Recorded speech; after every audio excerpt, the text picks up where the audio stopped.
Hello students, welcome back again to Nucleic Forum. मैं हूं आपका किशोर सर और आपका बहुत बहुत स्वागत है मेरे चैनल में। इसके पहले की वीडियो में हमने रिवर्सिबल इरिवर्सिबल प्रोसेस पढ़े थे।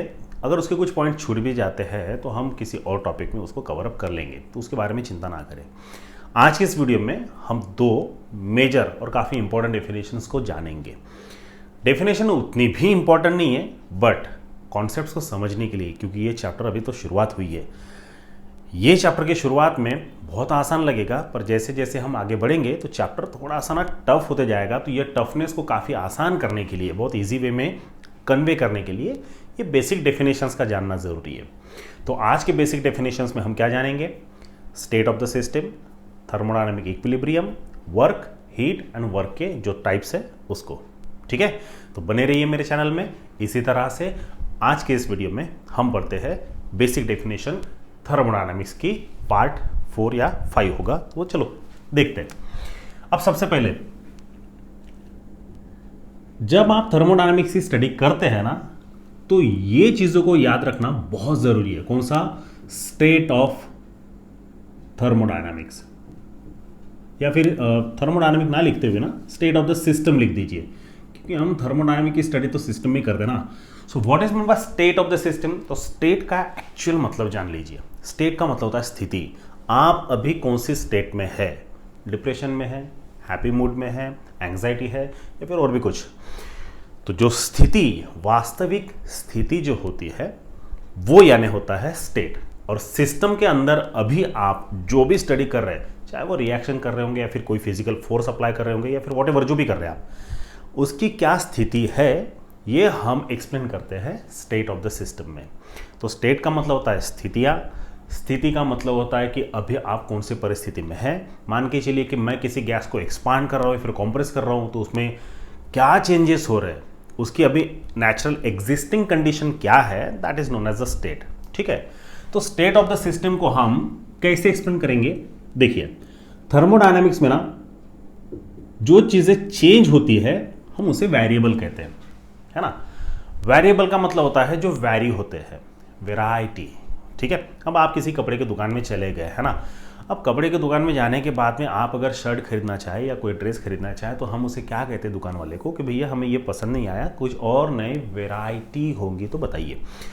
वेराइटी का मतलब यही ड्रेस के कंडीशन में कुछ अगर और वेराइटीज मीन्स वेरिएबल्स आते हैं, मीन्स और चेंजेस आते हैं, तो हमें वो देखना है।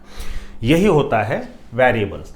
तो थर्मोडायनामिक्स की स्टडी करते वक्त मेजॉरिटी 4 वेरिएबल्स ऐसे हैं जो चेंज होते हैं। मेजॉरिटी चेंजेस इनमें पाए गए हैं, इसलिए इनको स्टेट ऑफ द सिस्टम कहा गया। तो जो भी ऐसे फिजिकल क्वांटिटी, सुनिए अच्छे से, ऐसी फिजिकल क्वांटिटी जो वैरी होती है उसे हम कहते हैं स्टेट ऑफ द सिस्टम। तो उन्हें हम कहेंगे क्या? वेरिएबल। अब वो वैरी कौन होते हैं? सबसे पहले तो प्रेशर वैरी होता है, उसके बाद में टेम्परेचर है, उसके बाद में वॉल्यूम है। अब आप सोच रहे होंगे चौथा कौन सा है? मैंने तो 4 बोले थे ना। हाँ, देखिए व्हाट इज, चलो एक काम करते, पहले स्टेट ऑफ द सिस्टम का डेफिनेशन तैयार करते हैं। डेफिनेशन क्या आएगा? ऐसी फिजिकल क्वांटिटी या फिर फिजिकल प्रॉपर्टी जिनके सेट्स हम बनाएंगे। सेट क्यों बनाएंगे? क्योंकि ये वैरी होने वाले हैं, है ना, वैरी होने वाले। तो डेफिनेशन क्या बनेगा स्टूडेंट्स?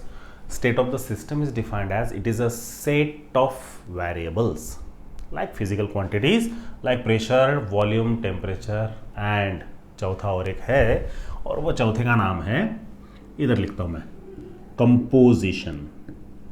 अब ये कंपोजिशन में 2 मेजॉरिटी चीजें आती है। सबसे पहला nature of gas and second number of moles of gas. एक बात याद रहे, नेचर ऑफ गैस तो आप कैसे भी फाइंड आउट कर लेंगे। Number of moles of gas जो रहेगी, ये जो सेकेंड वाला टाइप है ना कंपोजिशन का, ये क्लोज्ड कंटेनर में ही चाहिए, ये याद रखिएगा। इतना भी इंपॉर्टेंट नहीं है पर याद रखिएगा। ठीक है, अब देखिए मैं डेफिनेशन बना रहा हूं। What is mean by state of the system? It is a set of variable. Simple है, it is a set of variables like pressure, temperature, volume and composition. समझे? डेफिनेशन आसान है। What is mean by state of the system? It is a set of variable. अगर आपको exam में ऐसा सवाल आया ना, define state of the system, आएगा तो नहीं, चांसेस कम है, मान के चलिए आ गया, तो आपको क्या लिखना है? What is mean by state of the system? देखिए मैं आपको एक बात क्लियर कर देता हूँ, वो एग्जाम में पूछे ना पूछे, हम इसके लिए प्रिपेयर नहीं हो रहे। हम हमारे ब्रेन को काफ़ी अच्छे से इन्फ्लुएंस करना चाहते हैं, बहुत अच्छे तरीके से डेवलप करना चाहते हैं। तो ये डेवलपमेंट के लिए इन चीज़ों का आपके अंदर में आना बहुत ज़रूरी है। थर्मोडायनामिक्स ये चैप्टर समझने के लिए आपको बेसिक डेफिनेशन पढ़ना है, ना कि एग्जाम के हिसाब से, क्योंकि समझे तो आप एग्जाम में लिख पाएंगे। एग्जाम के हिसाब से अगर आपको इसको प्रिपेयर करेंगे ना, तो हार्डली 1 या 2 साल तक याद रहेगा, उसके बाद में आप भूल जाएंगे। तो लाइफ लॉन्ग के लिए याद रखना है तो इसको सीखना जरूरी है, ये याद रखिएगा, ठीक है। तो चलो अभी फाइनली एक डेफिनेशन बनाते हैं। What is mean by state of system? State of system is defined as it is a set of variables like pressure, temperature, volume and composition. Process, ये हो गया डेफिनेशन, ठीक है, इतना लिखा। तो पहला पॉइंट आपने डेफिनेशन लिखा, it is a set of variables like pressure, volume and pressure, volume, temperature and composition. ये हो गया आपका फर्स्ट पॉइंट, ये डेफिनेशन में लिखना, ठीक है। उसी डेफिनेशन में आपको सेकंड पॉइंट क्या लिखना है कि कंपोजिशन में क्या इंक्लूड होता है, वो लिखना है आपको। सो कंपोजिशन इंक्लूड्स, क्या इंक्लूड होता है? Composition includes nature of gas. ये ऐसा नहीं लिखना, ये तो मैं आपको समझाने के लिए वैसे लिख कर दे रहा हूं, आपको स्टेटमेंट में लिखना है composition includes nature of gas and number of moles of gas. याद रहेगा स्टूडेंट्स? हाँ याद रहेगा, आसान है। व्हाट इज, अभी बताइए आप क्या होगा state of the system? State of the system is a set of variables like pressure, volume, temperature and composition. Second point क्या लिखेंगे आप? Composition includes number of moles of gas and nature of gas. अब वो nature of gas कुछ भी हो सकता है, वोलेटाइल है, नॉन वोलेटाइल, वो जाने दीजिए, छोड़िए, है ना। ये हो गया बेसिक। अब इसके बारे में देखिए, अब इन्हीं क्यों कंसिडर किया हमने, क्योंकि जब एक सिस्टम दूसरे सिस्टम में कुछ मैटर ट्रांसफर करती है या फिर कुछ चेंजेस होते हैं, तो पहले सिस्टम का प्रेशर अगर आप लेंगे तो वो आएगा P1, दूसरे सिस्टम का उसी सिस्टम का टेम्परेचर लेंगे तो वो T1 आएगा, उसी सिस्टम का वॉल्यूम लेंगे तो V1 आएगा, number of moles obviously N1 आएगा। पर जब एक सिस्टम से दूसरे सिस्टम में आप पास होते हो तो जाहिर सी बात है दूसरे सिस्टम में कुछ ना कुछ तो चेंजेस होंगे प्रेशर के, तो उसे हम कंसिडर करेंगे P2 से। T1 भी चेंज होगा वो T2 होगा, और V1 भी चेंज होगा तो ये V2 हो जाएगा। अब हमें ये फाइंड आउट करना है कि ये चेंज कितना हुआ, तो ये फाइंड आउट करने के लिए हम कैलकुलेट करते हैं डिफरेंस। डिफरेंस डिनोट करते हैं आइदर डेल्टा से, ये वाला या फिर ये वाला, दो में से कोई भी एक। पर डिफरेंस काफ़ी ज़्यादा होने की वजह से ना हम प्रिफरेबली ये वाला डेल्टा तो इस्तेमाल नहीं करते, प्रिफरेबली ये वाला डेल्टा इस्तेमाल करते हैं। तो ये डेल्टा अगर आप प्रेशर के लिए अप्लाई करेंगे तो ये हो जाएगा डेल्टा P, और इसका फॉर्मूला होता है higher value minus lower value, समझे, या फिर final value minus initial value. Difference calculate करना है तो पहले कितना, अभी कितना है और पहले कितना था, सो फाइनल माइनस इनिशियल। इसी हिसाब से आप अगर वॉल्यूम भी कैलकुलेट करना चाहे तो भी निकाल सकते हैं V2 माइनस V1, और टेम्परेचर कैलकुलेट करना चाहे तो ये भी कैलकुलेट कर सकते हैं T2 माइनस T1, ठीक है। जनरली ये जो कंपोजिशन होता है ना, ये thermodynamic state of the system में जनरली कांस्टेंट होता है, तो ये भी एक बात ज़रा याद रखिएगा, कंपोजिशन जनरली चेंज होता नहीं। जो चेंज होते हैं वो होते हैं प्रेशर, वॉल्यूम और टेम्परेचर। तो ये जो सेट बन गया P1 और P2, दूसरा जो सेट बन गया T1 T2, तीसरा जो सेट बन गया V1 V2, ये सेट्स को हम कहते हैं वेरिएबल्स। और इन्हीं वेरिएबल्स को मैं हमेशा बोलते जाऊंगा क्या, set of variable, set of variable, direct बोल दिया मैंने स्टेट ऑफ द सिस्टम। तो मेरे पास स्टेट ऑफ द सिस्टम कितने हैं? 4 है, प्रेशर, वॉल्यूम, टेम्परेचर, कंपोजिशन। पर मैंने आपसे कहा कंपोजिशन जनरली चेंज होता नहीं, अनचेंज्ड रहते हैं, जनरली कांस्टेंट रहते हैं। तो बेसिकली फिर हमारे पास में कितने बचते हैं? 3, है ना। हाँ, कंपोजिशन को हमने रिमूव किया। ये हुआ आपका स्टेट ऑफ द सिस्टम। समझ में आया? नहीं समझ में आ गया तो एक बार और रिवाइंड कर लीजिए, या फिर कमेंट सेक्शन में मुझे लिख कर भेजिएगा, मैं इसको फिर से रिवाइज कर दूंगा आपके लिए, ठीक है। ओके, तो डेफिनेशन अच्छे से याद रखिए, उसको लिख लीजिए। ये हो गया हमारा पहला बेसिक डेफिनेशन। अब दूसरा डेफिनेशन पढ़ते हैं। और दूसरा डेफिनेशन क्या है, ये थोड़ा सा ज़बरदस्त है और ये पूछा जाने का चांसेस हो सकता है, और उसको हम कहते हैं थर्मोडायनामिक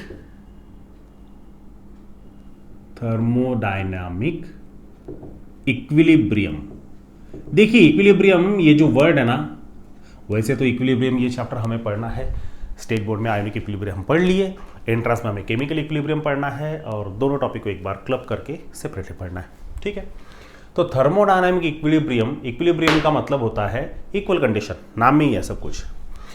जब आपके पास में एक सिस्टम है और दूसरे सिस्टम में यहां का कोई भी पार्ट इधर में ट्रांसफर नहीं हो रहा है या फिर हो चुका है।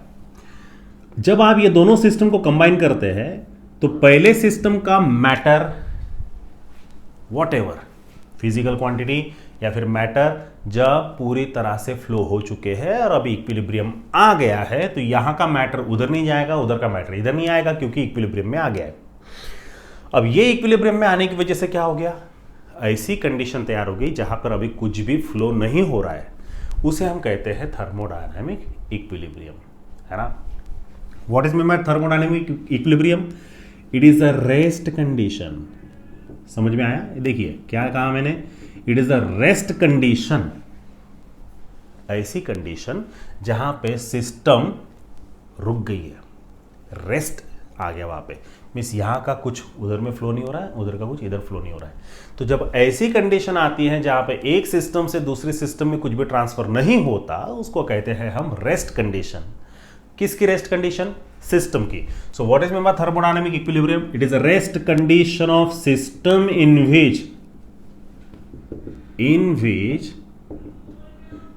no matter or heat transfer, further लिख सकते हैं, है ना, in which no further matter or heat transfer takes place, अगर वो तो आपको लगाना आता है, आखिरी में क्या लगाना है, ठीक है। तो थर्मोडायनामिक इक्विलिब्रियम ऐसी कंडीशन है जहां पे रेस्ट पोजीशन में आ जाते हैं सब लोग। अब इसमें तीन अलग अलग प्रकार आते हैं। सबसे पहला, मान के चलिए कि इस रेस्ट कंडीशन में जो पहला सिस्टम है इसका टेम्परेचर T1 है और दूसरा सिस्टम में इसका टेम्परेचर T2 है, पर रेस्ट कंडीशन में होने की वजह से टेम्परेचर में कुछ भी चेंजेस नहीं हुए, भले ही वो T1 T2 है, पर ये T1 का वैल्यू है 273 केल्विन, इस T2 का भी वैल्यू है 273 केल्विन। इसका मतलब मैं क्या कहूंगा, T1 = T2 आ गया ना, क्योंकि इक्विलिब्रियम में है। तो ऐसी कंडीशन जहां पे टेम्परेचर इक्विलिब्रियम कंडीशन में आ जाते हैं उसे कहते हैं हम थर्मल इक्विलिब्रियम। तो थर्मल इक्विलिब्रियम में क्या कहेंगे आप, the condition, it is a rest condition in which no temperature changes takes place.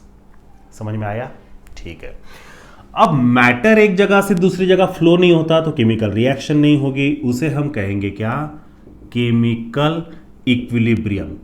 अब कोई भी फिजिकल क्वांटिटी जब एक पार्ट से दूसरे पार्ट में ट्रांसफर नहीं होती है, लाइक एनर्जी नहीं होगा, फोर्स नहीं होगा, हीट नहीं होगा, व्हाटएवर, ये सब कुछ नहीं होगा, तो जाहिर सी बात है वर्क भी नहीं होगा।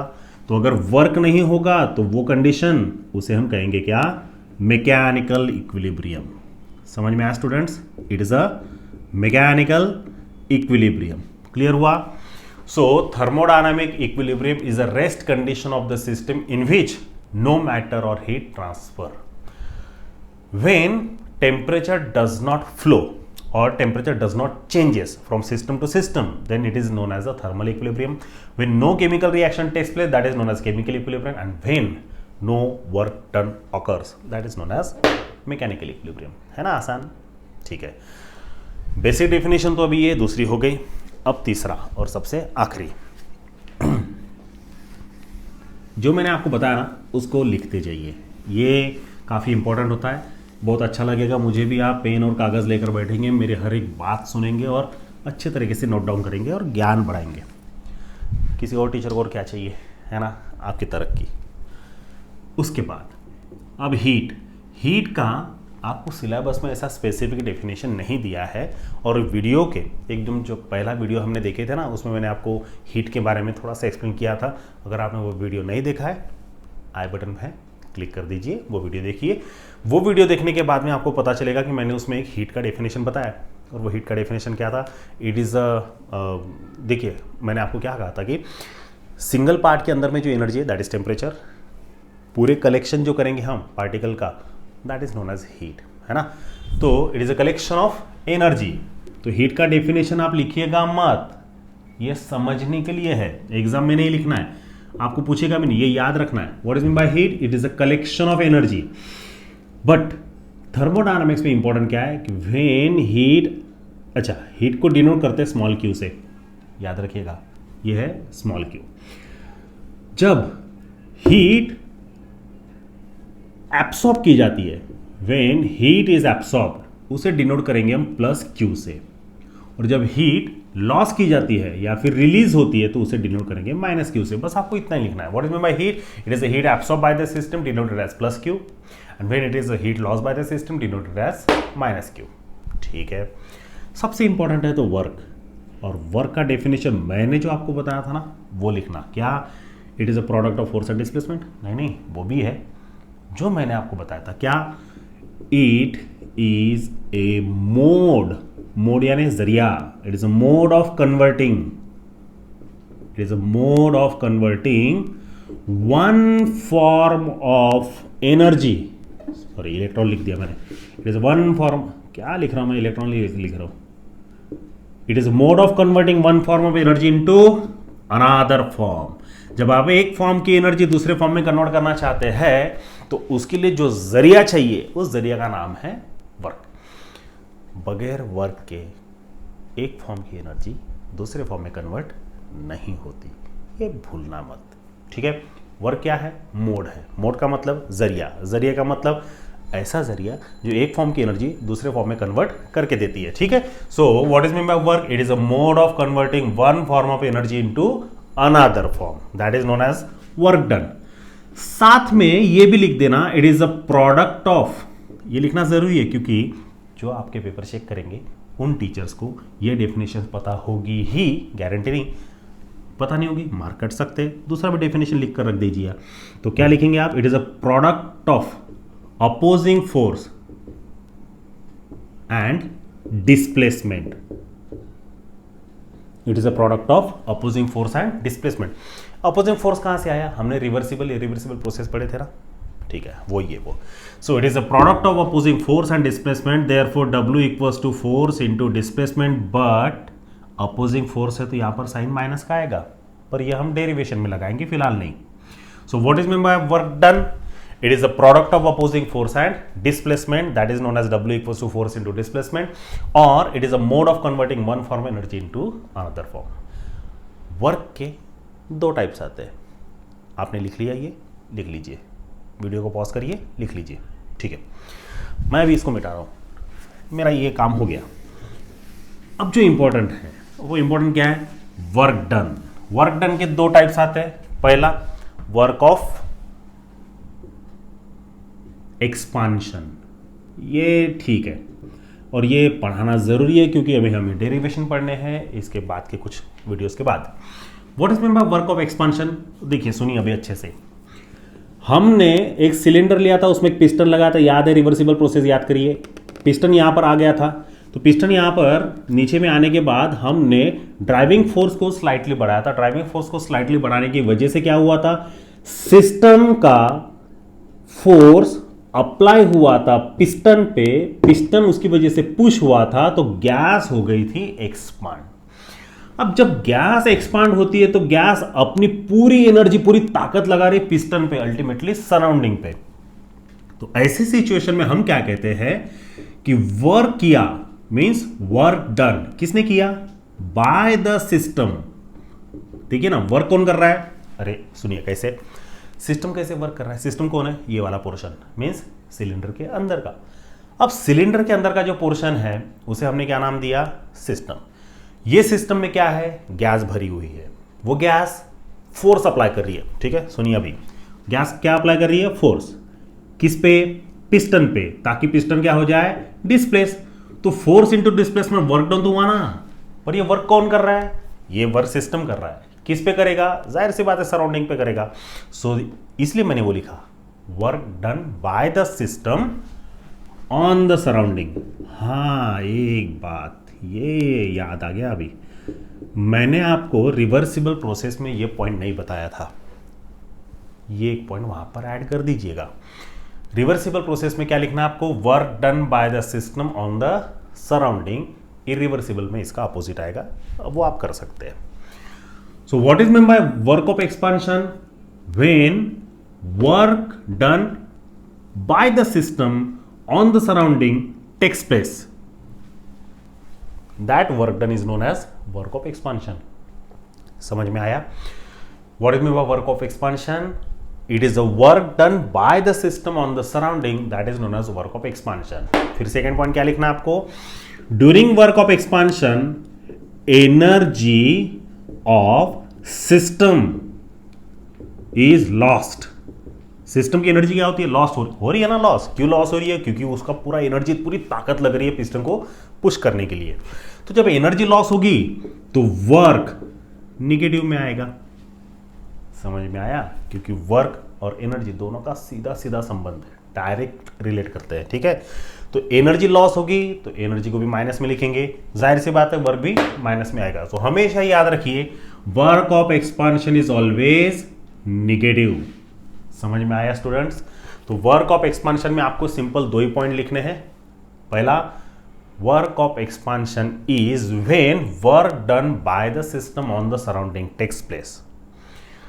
During work of expansion, energy of the system is lost by doing work. Therefore, work of expansion is always negative. बस दो पॉइंट लिखने हैं, 1 मार्क के लिए आएगा डेफिनेशन। ये हो गया वर्क ऑफ एक्सपांशन। अब वर्क ऑफ एक्सपांशन समझ में आ गया ना, तो वर्क ऑफ कॉम्प्रेशन तो बहुत ही इजीली समझ में आ जाएगा। ठीक है, सो वर्क ऑफ कॉम्प्रेशन क्या होगा, जाहिर सी बात है अभी क्या होगा, देखिए ये इरिवर्सिबल प्रोसेस है। अब यहां पर पिस्टन था, पिस्टन नीचे में आ गया, वापस जाने का नाम ही नहीं ले रहा है। इस बार वर्क कौन कर रहा है, सराउंडिंग। इतना प्रेशर लगा दिया है कि सिस्टम का प्रेशर काम ही नहीं कर सकता, चाहे जितना बड़ा लीजिए, सिलेंडर जल जाएगा अगर आपने आग लगा दी है तो। अपोजिंग फोर्स इतना ज्यादा होने की वजह से पिस्टन ऊपर जा ही नहीं रहा है, हालांकि गैस कंप्रेस हो रही है ना। गैस क्या होगी, कंप्रेस होगी।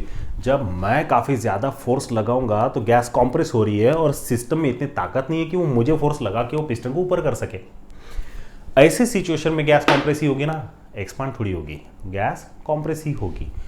तो वर्क ऑफ कंप्रेशन में क्या लिखेंगे, when work is done by the surrounding. समझ में आ रहा है, work is done by the surrounding on the system. देखिए स्टूडेंट, है तो वैसे काफी आसान, कॉम्प्लिकेट मत करिए इसको। What is mean by work of compression, work done by the surrounding on the system is known as work of compression. And second point, in work of compression energy is absorbed by the system. Surrounding की energy कहां पे आ रही है, system में आ रही है, तो work क्या हो जाएगा, पॉजिटिव। तो हमेशा याद रखिए, वर्क ऑफ कंप्रेशन जो होता है ना, वो हमेशा पॉजिटिव होता है। क्लियर हुआ? तो हमने अभी तक क्या पढ़े, स्टेट ऑफ द सिस्टम पढ़े, उसके बाद में थर्मोडायनामिक इक्विलिब्रियम पढ़े, then heat, then work done का definition, and then work of compression, work of expansion. हमने ये पढ़े जो मैंने आपको कमिट किया था। ठीक है, अभी और एक चीज़ याद आ गई है, हम उसे भी इस वीडियो में ना थोड़ा सा घोटी लेते हैं। ठीक है, तो सब्र करिए, इसके ऊपर में मैं क्या छोटा सा एक 2 मिनट का वीडियो बनाऊं, इसको हम पढ़ लेते हैं और आपको पता है वो क्या है। आप इसे लिख लीजिएगा, वीडियो को पॉज करके लिखते जाइए। चलिए, उसके बाद जो मुझे अभी याद आ गया कि मैं आपको बता ही देता हूं, वो ये है कि थर्मोडायनामिक्स की 2 प्रॉपर्टीज होती है, और वो 2 प्रॉपर्टीज कौन सी है, सबसे पहला इंटेंसिव प्रॉपर्टी। ठीक है, देखिए इंटेंसिव का मतलब क्या होता है, ऐसी प्रॉपर्टी जो अमाउंट ऑफ सब्सटेंस पे डिपेंड नहीं करती। मैं लिख देता हूं आपके लिए, the property which does not depend upon, the property which does not depend upon amount of substance. मैं बताता हूं आपको वो क्या है, amount of substance. The property which does not depend upon amount of substance. बहुत अच्छे तरीके से एक्सप्लेन करता हूं, जिंदगी भर नहीं भूलेंगे आप। देखिए कैसे।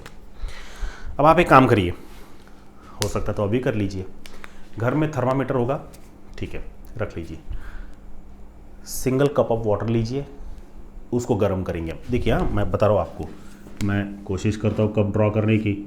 अब मैं वो उतना अच्छा आर्टिस्ट नहीं हूँ, तो ठीक है, बन गया अच्छा, आप समझ सकते स्टूडेंट। तो मेरे पास में सिंगल कप ऑफ वाटर है, उसके बाद में सिंगल ग्लास ऑफ वाटर है। हाँ, ग्लास बन गया अच्छे से। अब यहाँ पर मान के चलिए 250 ml वाटर आ गया, यहाँ पर मान के चलिए 500 ml आ गया। अब मेरे पास में एक बहुत बड़ा सा बीकर है, उसमें 1 लीटर का वाटर है, और ये 1 लीटर हुआ। और भैया आपके पास में ना घर में, अभी वो ड्रॉ नहीं करता मैं, पर इमेजिन करिए आपके घर में बहुत बड़ी टंकी है ना, टेरेस पे रखी हुई। अब उसमें तो 1000 लीटर का वाटर होगा। देखिए, अब मेरा एक सवाल है आपसे, वो अगर आपने जवाब सही दे दिया ना, आप इंटेंसिव प्रॉपर्टी समझ जाएंगे। बस सिंगल कप ऑफ वाटर जिसमें 250 ml का पानी है, 500 ml का कप ग्लास, देन 1 लीटर का बड़ा बीकर है। इसमें कितना वाटर है? 250 ml। इसमें कितना वाटर है? 500 ml। इसमें कितना वाटर है? 1 लीटर। ठीक है। अब सुनिए, मैं एक प्रॉपर्टी को कंसिडर करता हूं, दैट इज टेम्परेचर। आप दूसरी और भी कोई प्रॉपर्टी अप्लाई कर सकते हैं। जब मैं सिंगल कप ऑफ वाटर को बॉईल करूंगा, मीन्स उसका टेम्परेचर बढ़ाऊंगा, तो कितने डिग्री सेल्सियस पे बॉईल हो जाएगा वो? वाटर 100 डिग्री सेल्सियस पे बॉईल होता है, ठीक है। तो cup of water 100 degree Celsius पे बॉईल हो गया। ग्लास के अंदर का पानी कितने डिग्री सेल्सियस पे बॉईल होगा? हाँ, 100 ही ना, ठीक है। 1 लीटर पानी आपने लिया, कितने डिग्री सेल्सियस पे बॉईल होगा? 100 सॉरी, मैं क्या बोल रहा हूं, 1 लीटर का पानी, मैं फिर से आपको बता रहा हूं, ठीक है। 1 कप पानी है आपके पास में, उसको अगर आपने बॉईल किया 100 डिग्री पे ही बॉईल होगा। 1 ग्लास पानी है, उसको बॉईल किया 100 डिग्री पे ही बॉईल होगा। 1 बीकर भर के पानी है, उसको बॉईल किया 100 डिग्री पे भी बॉईल होगा। आपके घर के ऊपर में जो टैंक है ना, मान के चलिए वो लोहे की, आपने उसको गर्म किया ना, इलेक्ट्रिक आर्क लगा के, कुछ भी करके, 100 डिग्री पे ही बॉईल होगा। आपके पास में वाटर का अमाउंट कितना भी रहे, आपके पास में वाटर का अमाउंट कितना भी रहे, वो बॉईल तो 100 डिग्री पे ही होगा ना। मीन्स आप पानी कम लीजिए या ज्यादा लीजिए, टेम्परेचर में थोड़ी चेंजेस हो रहा है, वो तो उतने ही डिग्री सेल्सियस पे बॉईल हो रहा है जितना होना चाहिए, जितना डिग्री सेल्सियस पे उसको बॉईल होना चाहिए। क्वांटिटी पे डिपेंड कर रहा है क्या? 1 लीटर पानी है तो वो 300 डिग्री पे थोड़ी बॉईल हो रहा है। सिंगल कप ऑफ वाटर का पानी जो आपने लिया वो 100 डिग्री पे बॉईल हो रहा है, तो ग्लास का पानी 200 पे बॉईल हो रहा है क्या? नहीं। आप कप भर पानी लीजिए, ग्लास भर लीजिए, बीकर भर लीजिए, टंकी में लीजिए, समुद्र को बॉईल करिए, 100 डिग्री पे ही बॉईल होगा ना। तो ऐसी प्रॉपर्टी जो अमाउंट ऑफ सब्सटेंस पे डिपेंड नहीं कर रही है, टेम्परेचर ऐसी प्रॉपर्टी जो अमाउंट ऑफ सब्सटेंस पे डिपेंड नहीं करती, that is known as intensive property. अब समझ में आया ना? हाँ, ये कहना चाहता हूं मैं। तो ऐसी फिजिकल प्रॉपर्टी जो अमाउंट ऑफ सब्सटेंस पे डिपेंड नहीं करती, what is mean bye intensive property? The property which does not depend upon amount of substance. Amount कुछ भी रहे सब्सटेंस का, वो प्रॉपर्टी उस पर डिपेंड करती ही नहीं, है ना। अब H2SO4, अब H2SO4 टेस्ट ट्यूब में लीजिए, बीकर में लीजिए, बड़े से बर्तन में लीजिए, किसी और में, उसका बॉइलिंग पॉइंट है 693 केल्विन। तो अगर आपने उसको बीकर में लिया तो भी 693 केल्विन पे ही बॉईल होगा, टेस्ट ट्यूब में लिया तो भी 693 केल्विन पे ही बॉईल होगा, उसका बॉइलिंग पॉइंट ही वही है ना। हाँ, एक फर्क है, कप ऑफ वाटर को बॉईल करने में समय कम लगेगा, एक बीकर के पानी को बॉईल करने में समय ज़्यादा लगेगा। थर्मोडायनामिक्स का ड्रॉबैक याद करिए, थर्मोडायनामिक्स क्या कहता है? टाइम फैक्टर को कंसीडर नहीं करना है, बिल्कुल नहीं। तो टाइम फैक्टर को अगर कंसीडर नहीं करना है, करते रहिए गर्म, 4-5 साल क्यों ना लग जाए। समझ में आया अभी? तो टाइम फैक्टर को इसलिए कंसीडर नहीं करना है क्योंकि हमें पता नहीं है ना कि एनर्जी चेंजेस होने में कितना समय लगेगा, इसीलिए। समझ में आया स्टूडेंट्स? तो इंटेंसिव प्रॉपर्टी ऐसी प्रॉपर्टी होती है जो अमाउंट ऑफ सब्सटेंस पे डिपेंड नहीं करती, दैट इज इंटेंसिव प्रॉपर्टी। तो अच्छा, उसके एग्जांपल याद रखने आपको। पहला एग्जांपल है टेम्परेचर, दूसरा एग्जांपल है प्रेशर, उसके बाद में है मेल्टिंग पॉइंट, उसके बाद में है बॉइलिंग पॉइंट, उसके बाद में है विस्कोसिटी, उसके बाद में है डेंसिटी एंड रिफ्रैक्टिव इंडेक्स भी है। ठीक है। अच्छा, विस्कोसिटी का और एक एग्जांपल दे रहा हूँ आपको। आप अगर किसी प्लाईवुड के शॉप में गए तो वहाँ पे जो कारपेंटर होते हैं ना, वो प्लाई अप्लाई करते हैं, है ना, चिपकाते, वो सनमाइका चिपकाते प्लाई पे, तो फेविकॉल। ठीक है। अच्छा, विस्कोसिटी का मतलब समझता है आपको? गाढ़ापन, गाढ़ापन यानी वो कितना थिक है। ठीक है। अब फेविकॉल छोटे डब्बे में भी आता है, एक सैचेट भी आता है, छोटे डब्बे में भी आता है, इतना बड़ा डब्बा भी आता है, इतना बड़ा बकेट भी आता है। ठीक है। अब जो फेविकॉल है, छोटे डब्बी वाला, वो डब्बे वाला और बकेट वाला, दोनों में से तीनों में से आप फेविकॉल निकालिए, उसका गाढ़ापन देखिए। जो बकेट के अंदर है वो ज़्यादा गाढ़ा है क्या? कुछ भी कॉमन सेंस नहीं लगाना ना। बकेट के अंदर जो है, डब्बे के अंदर जो है और छोटी डब्बे के अंदर जो है, सभी में गाढ़ापन एक समान है। विस्कोसिटी में चेंजेस नहीं हो रहे। अमाउंट ऑफ सब्सटेंस बढ़ा दिया तो विस्कोसिटी बढ़ गई, ऐसा नहीं है। ये दूसरा एग्जांपल हुआ, समझने की कोशिश करिए। सो टेम्परेचर, प्रेशर, विस्कोसिटी, डेंसिटी है, रिफ्रैक्टिव इंडेक्स है, मेल्टिंग पॉइंट है, बॉइलिंग पॉइंट, ये मुझे याद नहीं है, अब इतने सालों से पढ़ा रहे हैं, याद हो गए वो, आप वैसे ही पढ़िए। ठीक है। ये हुआ स्टूडेंट्स आपका क्या? Intensive property. दूसरा, अब मैं इसे मिटाता नहीं, इधर लिखता हूँ। दूसरा है एक्सटेंसिव प्रॉपर्टी।